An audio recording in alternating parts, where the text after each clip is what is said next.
welcome back to the Director's Garage. I am your host and resident idiot, Michael, and guys, I need an audio intervention because I bought another thing.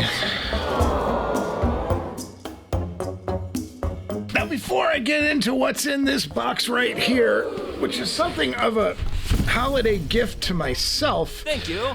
I'm going to ask you all to consider subscribing to the Director's Garage. It's your enabling subscriptions that urge me to do more dumb things like what's in this box right here. And if you're not completely satisfied, I'll give you your money back. Okay, it doesn't cost anything to subscribe to the channel, but if it did, well, you know. What? Now, two other quick notes if you're new around here. First, there's a Director's Garage sale down in the comments below. If you're interested in picking up something used and save a few bucks, you can email me at directorsgarage@gmail.com. Went somewhere down there. Right.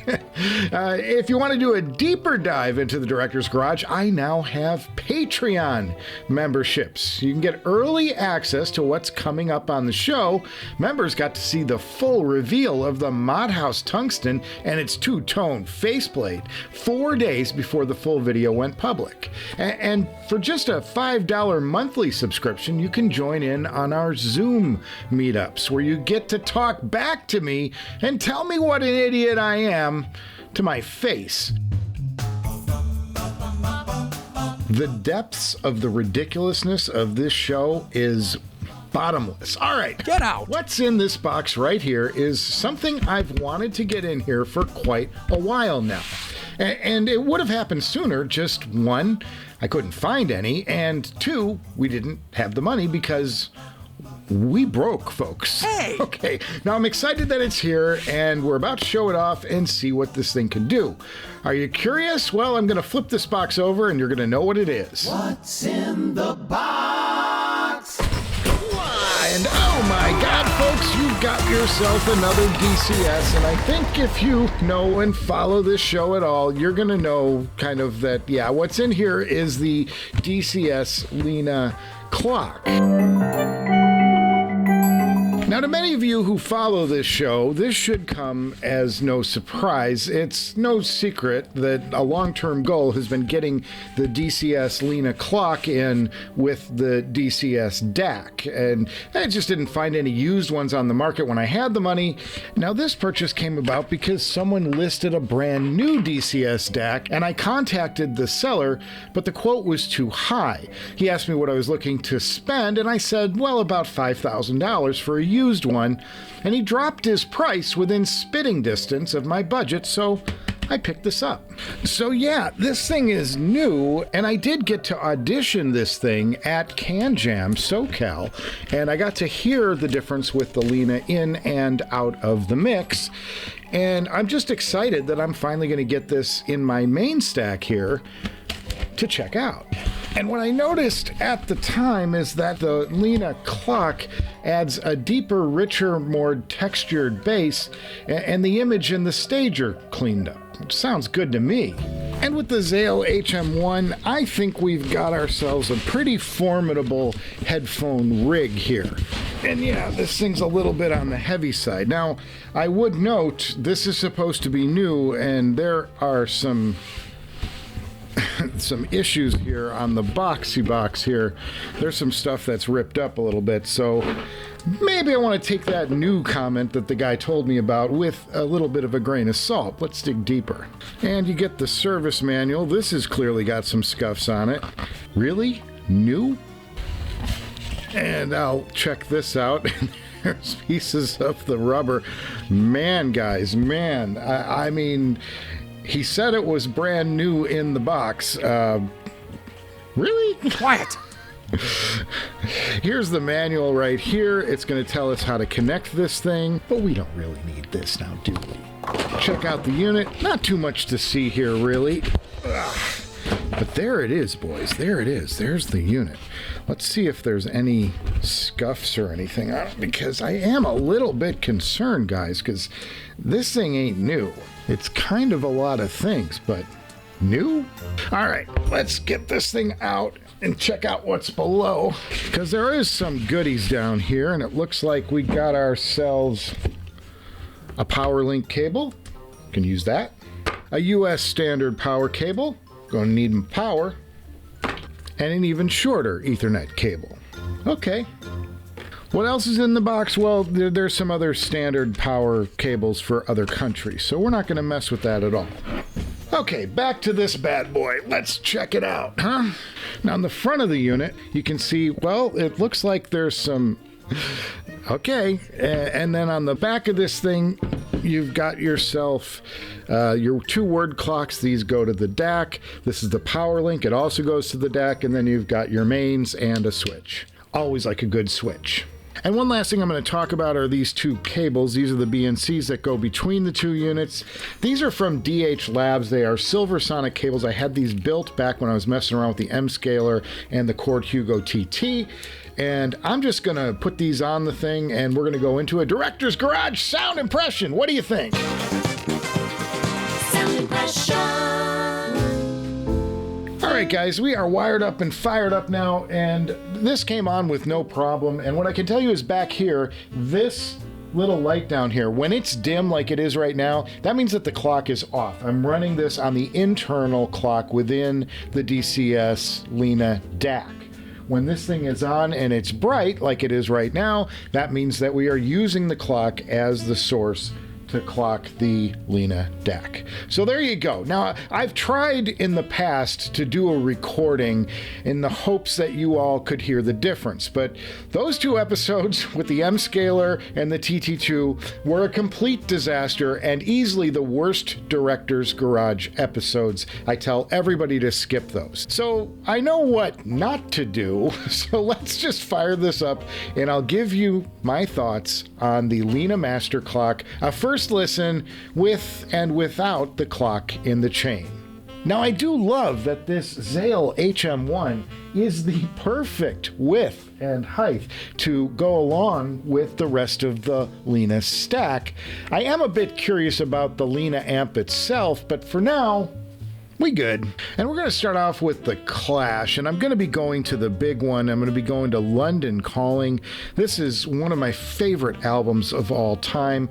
And maybe it's not one of the best recordings of all time, but it is definitely one of the best double albums ever. And Joe Strummer, I got to do a thing on Joe sometime. He is one of the most misunderstood figures in music and a super gifted performer, writer, and his charitable work gets overlooked by many. Joe passed in 2002, sadly, but man, this guy took the basics of the punk sound and he went mainstream with it. This is a funky collection of punk, rock, pop, and ska. Most people think punk is all about the Sex Pistols and the Ramones and the Dead Kennedys, and while they did blow everyone's doors off, punk had a much wider berth than folks realize. It really crossed genres and shifted as it evolved. Let's give this thing a listen. This is no clock. I'm just getting my ears accustomed to it. Am I sure the clock's not on? Woo! Oh, this is so good. What's it going to do with the clock? All right. Now let's listen to it with the clock in. All right.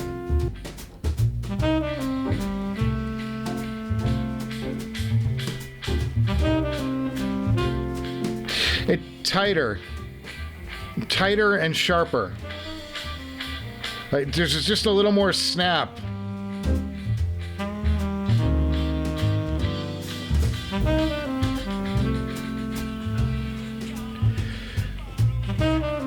The bass guitar down low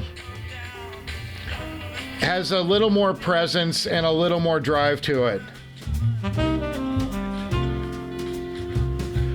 It's great music, so it's like, yeah, it's better. Do I need this? I don't know, probably not, but it's just so good. It's just so good. I mean, good music, and it's sorted. The stage is the guitars are in specific spots around the stage. Ah, this is a treat. This is one of the rare times I'm recording a show in the middle of the day.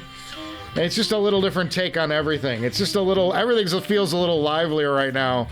And I don't know if that's the clock or what it is. It's just different time of day.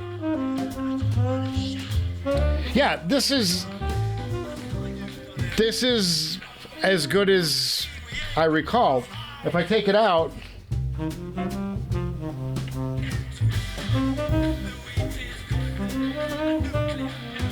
yeah, things are a little bit closer. They're not as spaced out. You know, I'm not getting as much of a spatial effect.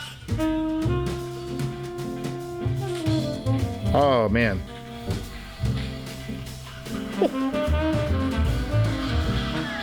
That's the first breakdown section. Oh, wow. All right, I gotta go back. I gotta hear that with the clock now. That's nuts. It's just this breakdown section of drums and ooh, ah, ah, all over the place. It's an absolute riot. All right, coming into the same section now with the clock.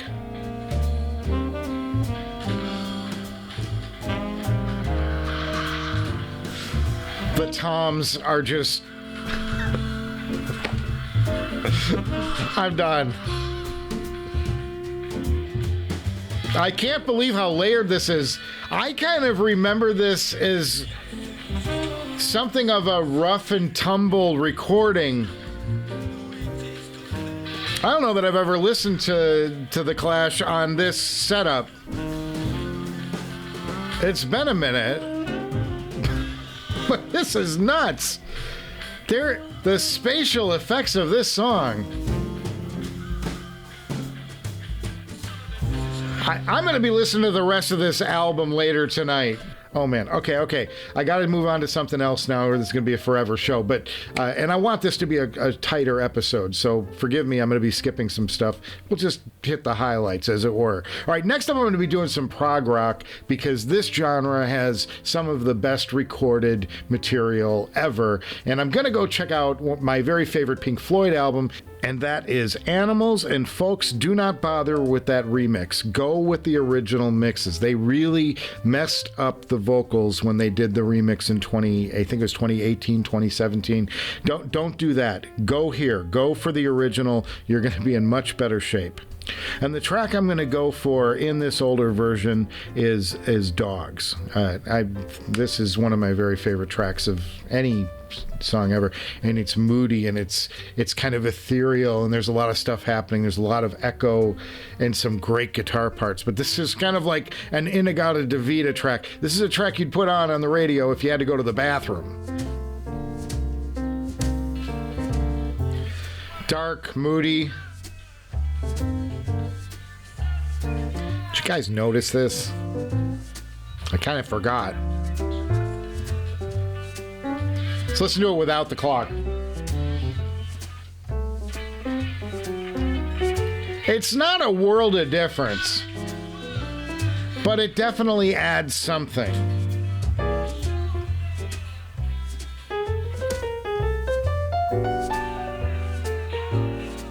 Yeah. There's more it does widen things out and gives everything more focus where it's coming from in the image.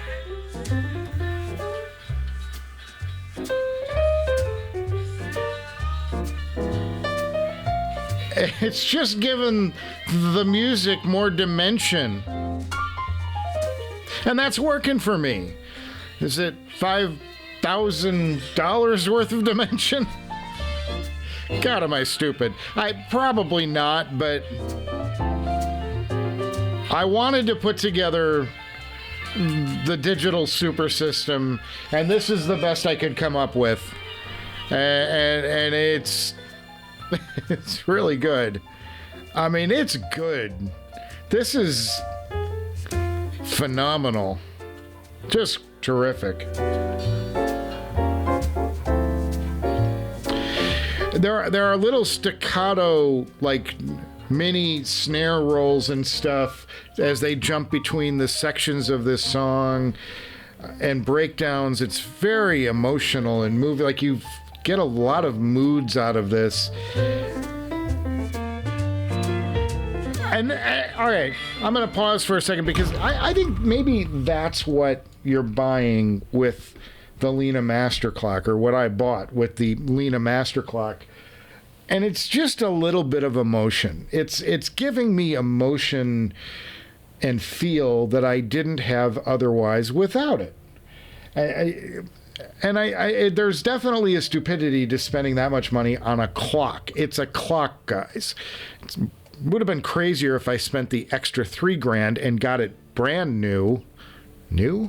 But I do respect what this is doing. There's a marked difference. In fact, there's a bigger difference with this clock added than the Cord Hugo TT2 with the M scaler added. I really believe that, because I'm definitely like, there's clearly stuff going on here, and on the other one, it's like, it was better, but I don't know that it really made a life-changing difference or anything. The way that I had heard it in some of the demos online.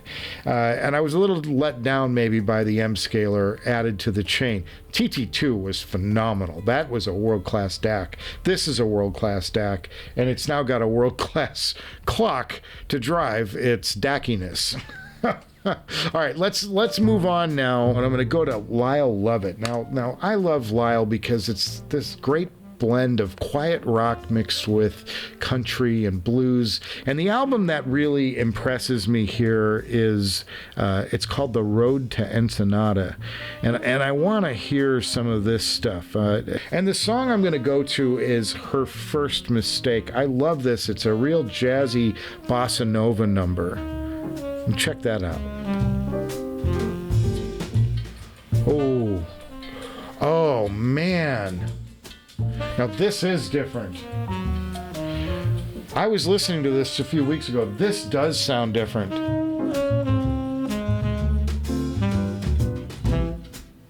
Try it without real quick. It takes seconds for this thing to reclock itself. But it's still really good, but there's a snap to this. Did I need this? No. Did I want this? Yes. Is it adding to the experience? Yeah. Yeah, it is. This is fabulous. Everything's just got more dimension and space, and there's a lot to love about this. I mean, I know it's not... I just keep telling myself it's not really necessary, but all the things, all the little placements, all of this stuff is adding up to a better experience. I love Lyle because he plays angles on everything. It's never straight up. And he's got a kind of a quirkier vocal. It's not like a classic country vocal or even a classic soft rock vocal. It's just got edges and angles and bends to it that I just really find interesting. And it's a great recording, too. That's the other part of this. This is a great recording. Oh, this little snap. And here's the thing, and I'm going to stop this right here, and it's because of this. What's amazing is that this stack, the way I've got it configured now with the clock in it, it's transported me to several places.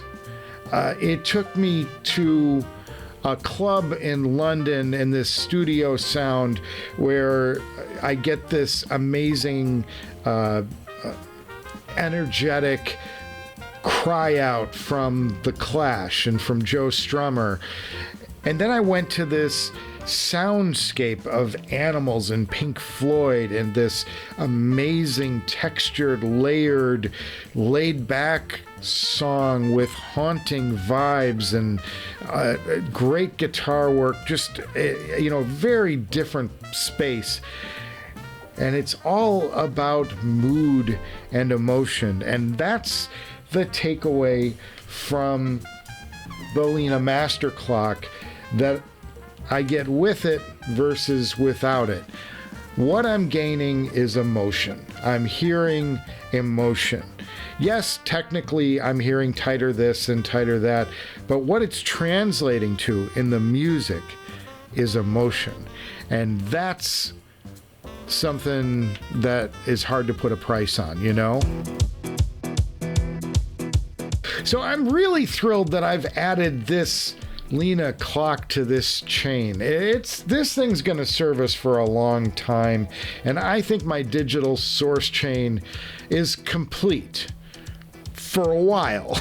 The Lina Master Clock doesn't make this revolutionary difference in the sound, but it does add subtlety, nuance, and it cleans up what's being presented.